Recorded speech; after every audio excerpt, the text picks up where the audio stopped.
Welcome to the Psych Central Show, where each episode presents an in-depth look at issues from the field of psychology and mental health, with host Gabe Howard and co-host Vincent M. Wales. Hello, everyone, and welcome to this week's episode of the Psych Central Show podcast. My name is Gabe Howard, and I'm here with my fellow host, Vincent M. Wales. And today, we have a very, I'm going to go with unique guest. Not because he himself is unique, although he's a rather cool guy, but because his experience is unique to mental health shows. Let me give a little background. In the early days of the Psych Central Show, Vin and I used to do Gabe and Vin only shows. Remember those, Vin, way back when? Oh, yeah. And one of the first episodes we did was Vin interviewing me about my experience in a psychiatric hospital. I was in the psych ward of a hospital again as a patient and how I felt about it. And then a year or so later, with the launch of A Bipolar, a Schizophrenic, and a Podcast, me and Michelle Hammer, who lives with schizophrenia, we both talked about our experiences inpatient, and we got a lot of feedback from a lot of people that said, yeah, it was traumatizing. Being a patient sucked. Everybody was mean to us, and it was just an awful experience. And Michelle and I said, yeah, it was terrible. We didn't like any of it. And then I was talking to my friend Gabe, who we'll introduce here in a minute, and he said, that's very one-sided. People who work there, they have an opinion. And the exact phrase that he used was, psychiatric hospitals are traumatizing for everybody. There's nobody that really escapes the trauma of these places. They're just scary places for everyone. And that really is worth investigating more. So without further ado, Gabe, Nathan, welcome to the show. Hi, thanks for having me. Thank you. Now, first, in interest of full disclosure, you currently do not work for a psychiatric hospital, but you worked there for a number of years. Yes, I worked at an inpatient crisis psychiatric hospital for 5 years. And inpatient is people, they're admitted there, sometimes voluntarily, sometimes against their will. It's the locked door.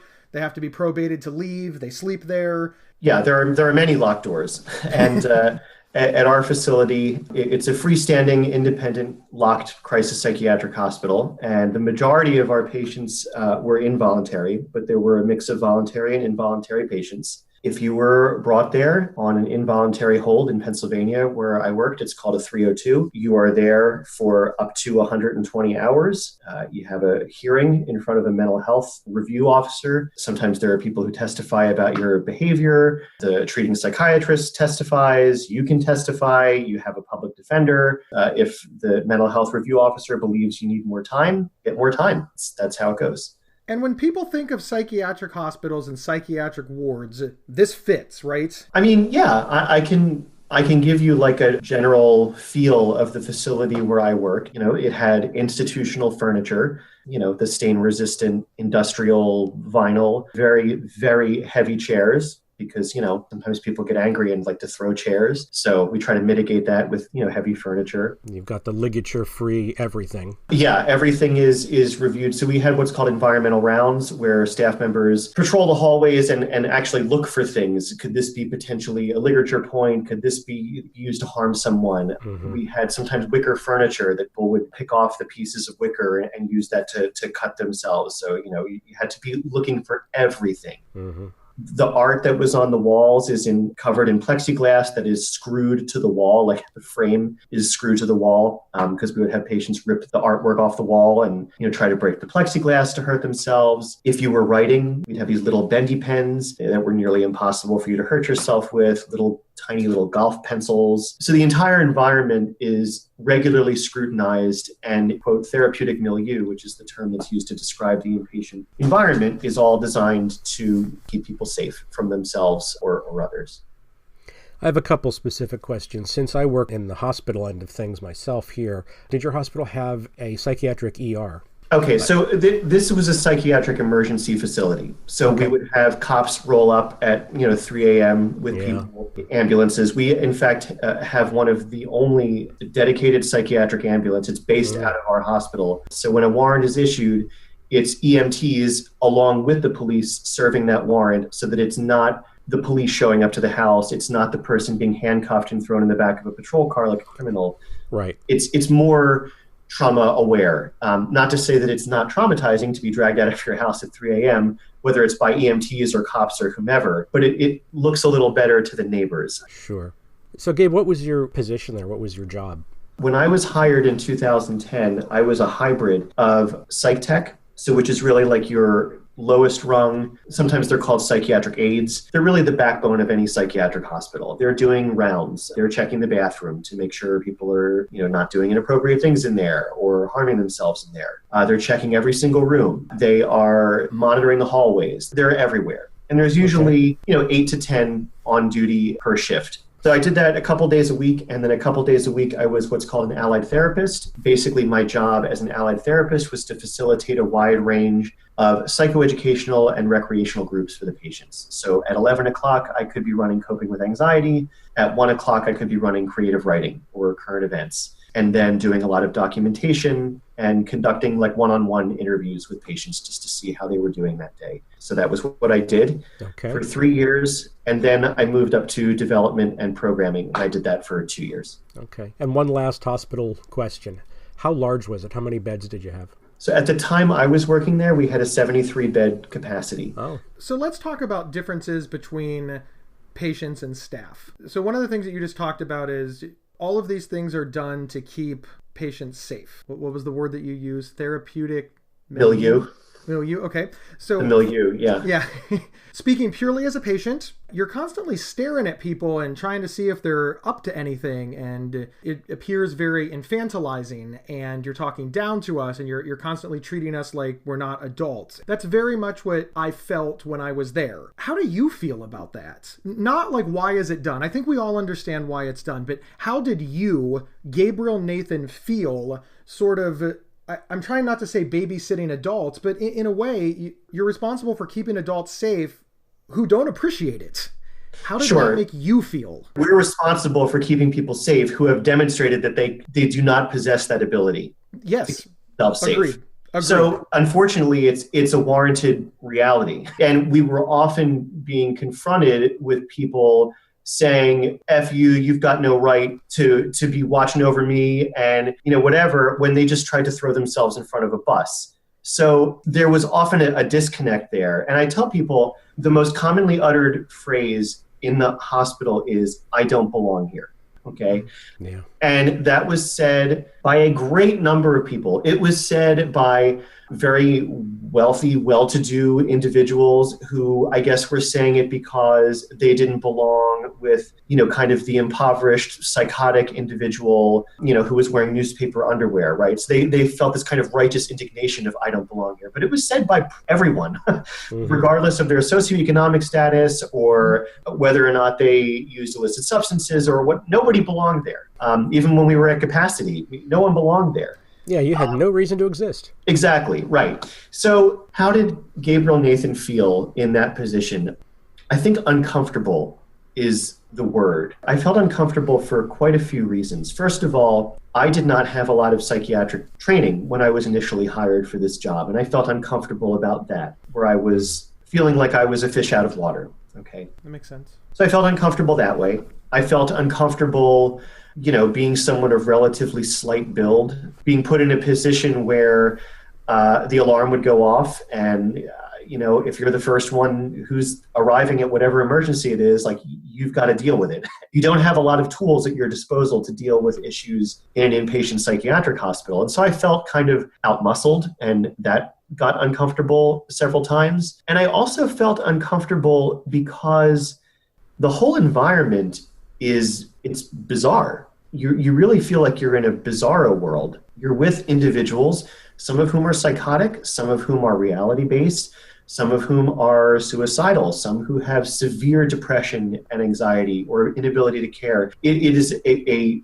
huge mix of individuals. Because of the makeup of our hospital, it wasn't divided into separate units. Like this is the bipolar unit and this is the schizophrenia unit. And it was just everyone pretty much together. So facilitating, let's say, creative writing group, when you have individuals who are psychotic and actively responding to internal stimuli and people who are reality-based, or it was very, very difficult and very frustrating at times. And I want to address the point too about it feels like everyone's watching us. It feels that way for staff too. Don't forget that we're on camera also. When you get called up to HR, you're feeling it, okay? It's like being called to the principal's office. Right? Well, it's like being called to the principal's office, but the stakes are so high because unfortunately at the hospital, you are going hands-on with people. A woman comes out of her room stark naked and there's 3 male employees around. You have to manage that situation, and that gets very problematic. So we are being watched as well as employees. And I used to run, one of the groups I would run it was called a safety group. And we would talk about the hospital. I would talk very frankly. I would let them know, yeah, you are on camera 24 hours a day. The only places we don't have cameras are your bedrooms and the bathroom. But other than that, you're being watched all the time. So it's not paranoia. Like, I was very frank about it. But I also emphasized we are too. And that is for your safety as well. You've got to watch everyone. We're going to step away for a moment to hear from our sponsor. We'll be right back. This episode is sponsored by BetterHelp.com. Secure, convenient, and affordable online counseling. All counselors are licensed, accredited professionals. Anything you share is confidential. Schedule secure video or phone sessions, plus chat and text with your therapist whenever you feel it's needed. A month of online therapy often costs less than a single traditional face-to-face session. Go to BetterHelp.com/Psych Central and experience 7 days of free therapy to see if online counseling is right for you. BetterHelp.com/Psych Central. Welcome back, everyone. We're here with Gabriel Nathan talking about what it's like to work in a psych hospital. Gabriel, when you worked there, did you feel personally scared? Were you ever afraid? I mean, you talked about being nervous or being, worried about HR or feeling watched, but did you ever fear for your own physical self or emotional self while an employee there? Yes. The first time I ever got punched in the face was at the hospital. That was like a unique experience. And you actually do see stars, or I did, like little bursts of light. And I was like, wow, I thought that was just a cartoon thing. That's real. I got attacked during we call it an elopement attempt. I was the only one there, and that really sucked. And that was a turning point in my time there. What happened exactly? I will tell the story exactly as I can tell it. It was September 17th, 2012, and you just don't forget this stuff. It was a Monday morning, and I worked every other weekend when I was on the unit, and this was my weekend off. So I was coming in on Monday fresh. I didn't know the patients who had been admitted over the weekend. Morning report had not happened yet, so I didn't get the skinny on who was who. And I was preparing the paperwork for the Allied Therapy Department. And there's a lot of paperwork from the weekend that you just have to get together and put in every patient's chart and everything, and you have to make photocopies. So the photocopies are used for morning report, and the originals are put in the charts. So the copier in the chart room was broken. It was always broken. It was a pain in the ass. So I had to take all the originals and go out to the crisis lobby because they had a photocopier. So I go out of the chart room, and there was a young man in his early 20s, white guy, t-shirt, shorts, standing by the door to the crisis lobby. And there's a red and white lines in a square by the door to signal stand outside of this box, you're not allowed to stand inside the box. And he was standing inside the box, and I was like, oh, great. First thing in the morning, I'm going to have to tell this guy you can't stand by the door. It's going to be a confrontation. But as I was walking towards him, he moved outside of the box, still near the door. But I was like, oh, okay, he did the right thing. I don't have to say anything to him. I nodded my head. I said, good morning. He looked at me, and I put my key in the door, and I opened the door, and I felt him right behind me. And I turned around. I had my keys in my hand and the papers, and I said no. And he said, let me in there. And he shoved against the door, and I was shoving back, trying to close the door on him. And I was standing on a mat, that you wipe your feet on. And the mat was sliding back on the floor, and I was like, I'm going to lose it. He shoved his way through, and he bear hugged me and pushed me up against the wall. And I'm thinking, just stay on your feet. All you have to do is stay on your feet, and 20 seconds, there's going to be 10 guys in here, right? So I'm wrestling with him, and I had a hoodie on, which if you ever work in a psychiatric hospital, don't wear a hoodie. Okay. Okay. And I never, ever did. This was the day. So I had this stupid hoodie on. He reaches over the back of me and pulls the hoodie over my head. So now I can't see anything. I hear screaming, someone hits the psych alarm, I can hear the bell, and then the next thing I know, I'm on the floor, and I can feel people on top of me, and I'm like, oh, great. They took him to the floor, and we're all on the floor together, and they're going to pull him off me, and it's all going to be over. Well, what I didn't realize until I watched the video was when he had pulled my hoodie over me and someone activated the alarm, it was actually a patient who hit the alarm. He immediately got off me when the other staff came in, and staff took me to the floor, not him. And he faded back and was just watching with the other patients. And a nurse came in with a Trilogy, which is a needle with Haldol, Benadryl, and Ativan, to give to me. And I was face down on the floor with my head covered with the hoodie. And she looked at me and said, oh my God, he's got a belt on. Why does he have a belt on? How am I going to give him the needle? Because obviously when you come into a psych hospital, they take your belt. Right. So the guy who was on top of me pulled my hoodie up and he said, Gabe? And I'm on the floor staring at one of my colleagues. And he said, what is going on? And I said, young guy, white t-shirt, gray shorts. And they found the guy and put him in restraints and gave him the Trilogy. That's how that incident went down. And that sucked. And after they had brought me up and after I had explained what happened, all my coworkers are standing around and they're trying to comfort me or whatever. And you just see me, I take my glasses off and I throw them against the wall as hard as I can. And I took that stupid hoodie off and I throw it against the wall. And I was just so incensed that I didn't get saved. Like it didn't go down the way it was supposed to. Right, you know? Yeah. The way I had been there for colleagues, it didn't pan out for me. I want to make it very clear. There are colleagues who have been hurt way, way worse. You know, I went and ran a group the next hour, and I should not have, but I did. Wow. We've had people who've had their shoulders broken, who've had concussions, who've had their jaws busted. I mean, all kinds of stuff. So I don't want this to be like, oh my God, you know, it happens to a lot of people. So the short answer to your question is yes, I have been scared, and I had been preparing for something like that to happen since the day I started working there. Yeah. I think that anybody can understand why being attacked at work is traumatizing. And I think that there's a lot of us who can really relate to the idea that you thought you were safe. You thought that there was all of these protocols that would keep you safe, and they failed you. I never thought I was safe. Really? Okay, so the whole time you were there, you just didn't feel safe at work, but you did this job for how long? I was on the unit every day for 3 years. So and then upstairs. For 3 years, you went to work and didn't feel safe. And as you know, people like me, people like Michelle Hammer, people that we interview on other shows, we're there 3, 4, 5 days, and we don't feel safe. And we carry a lot of, whether you call it anger, whether you call it misunderstanding, trauma, whatever, toward the hospital and staff. I am listening to what you say, and I'm thinking, my God, I would never want to work there. But there's still that part of me that's just like, you were still mean to me. But there should be. There should be that part of you, and I don't begrudge that anger at all.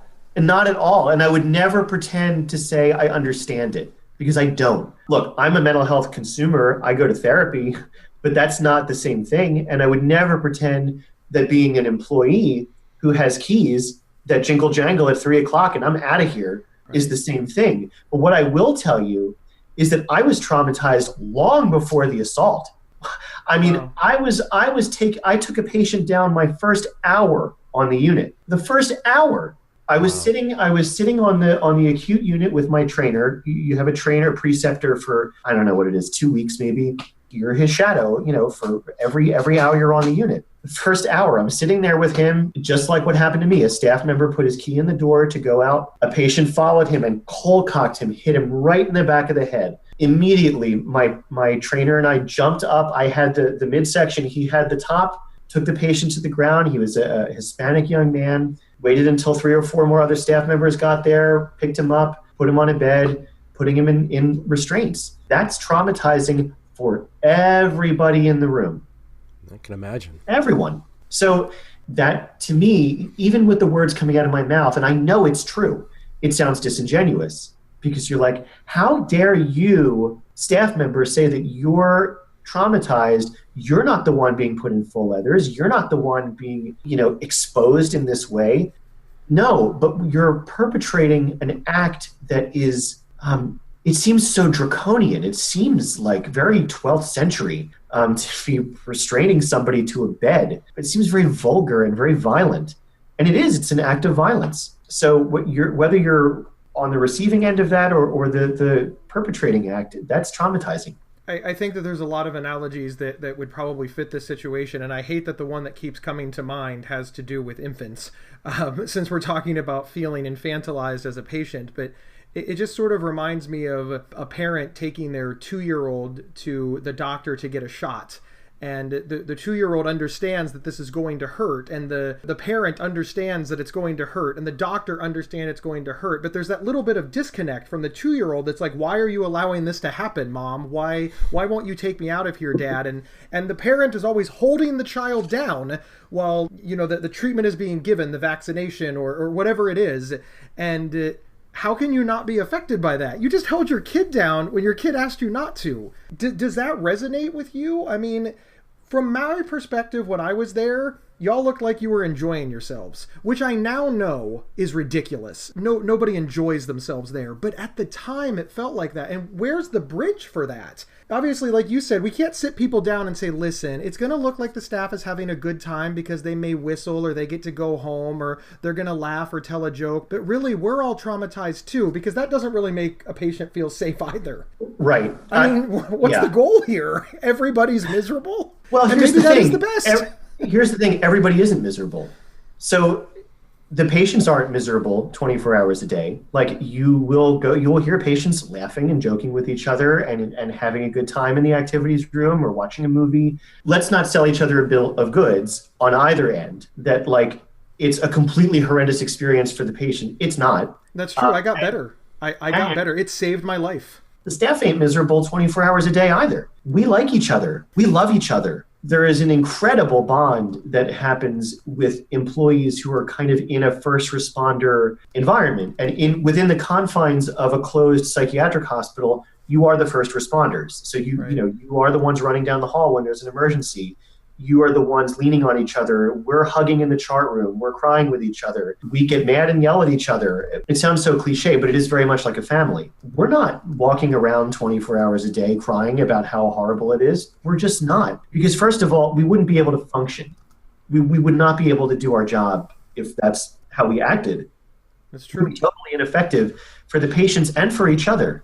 We depended on each other for support and to be able to get through hard incidents. And a lot of that was done through humor and very, very Black humor, as I think you'll find in all hospital environments and first responder environments. That the gallows humor gets you through. Mm-hmm.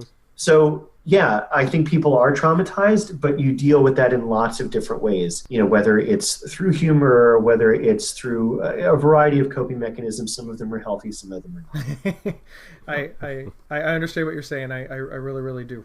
That's really beautiful. Gabe, thank you for being so open and so honest with all of your stories. We really appreciate it. So I know that you no longer work at the psychiatric hospital and you went on to another job, but it still involves a lot of mental health advocacy and empowering people through telling their stories and making movies. Can you talk about the job that you have now and tell people where to find that site? While I no longer work there, I am still back there every other month or so. It seems like there's always some kind of reason where I'm back there. And that's nice, actually. It's kind of nice not to have the cord completely severed. But where I work now, it is still involved in mental health. It's just not the trenches anymore. I'm the editor-in-chief of a mental health publication called OC87 Recovery Diaries. We're at oc87recoverydiaries.org. We're on Facebook, Twitter, Instagram, all over the place. And we publish mental health personal essays and do original mental health documentary films. We have a new essay every week and a new film every month, just really highlighting stories of mental health empowerment and change. I want to toot your horn a little bit, Gabe, because, sometimes people hear, we're a website and we make little movies every month. These aren't little movies. These are very high-end, well thought out. They're incredible mini documentaries about various people and things, and they're really quite amazing. Well, I love what we do, and I love how we do it. And the production company that we work with for the films calls it giving mental health stories the red carpet treatment. Important to give mental health storytellers the respect and dignity of having a professional editor and laying their story out correctly. And same thing with the films. We're going to profile you. We're going to do it right. Well, excellent. Thank you so much. Everybody check that out over at oc87recoverydiaries.org. Thank you again, It was Gabe, great for having being you. here. Thanks. Thank you, Vince, guys. for putting up with both of us. And thank you, everyone, for tuning in. Remember, you can get 1 week of free, convenient, affordable, private online counseling anytime, anywhere by visiting betterhelp.com/psychcentral. We will see everybody next week.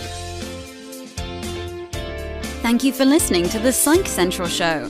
Please rate, review, and subscribe on iTunes or wherever you found this podcast. We encourage you to share our show on social media and with friends and family. Previous episodes can be found at psychcentral.com/show. Psychcentral.com is the internet's oldest and largest independent mental health website. Psych Central is overseen by Dr. John Grohol, a mental health expert and one of the pioneering leaders in online mental health. Our host, Gabe Howard, is an award-winning writer and speaker who travels nationally. You can find more information on Gabe at gabehoward.com.